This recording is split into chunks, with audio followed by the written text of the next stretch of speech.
அனைவருக்கும் வணக்கம். திருவள்ளுவரை சிந்திப்போம், திருக்குறளை பற்றி சிந்திப்போம் என்ற கருத்தாக்கத்தில் தொடர்ந்து நாம் திருக்குறளை பற்றி சிந்தித்து வருகிறோம். வணக்கம் வள்ளுவரே, வணக்கம். தங்களுக்கு என்ன வேண்டும்? மறக்காம சப்ஸ்கிரைப் பண்ணிட்டு பாருங்க.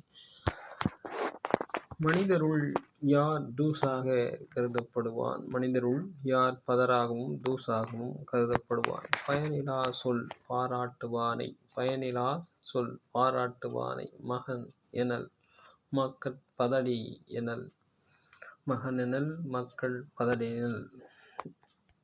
பயனிலா சொற்களை பலமுறை சொல்லுகின்ற ஒருவனை மனிதன் என்று சொல்லக்கூடாது. அவன் மக்களுள் பதர் என்றே சொல்லப்படுவான், தூஸ் என்றே கருதப்படுவான். பயனில்லாத சொல்லுவனையே தூஸ் என்றும் தும்பென்றும் பதர் என்றும் சொல்லுவார்கள் என்று குறிப்பிடுகிறார்.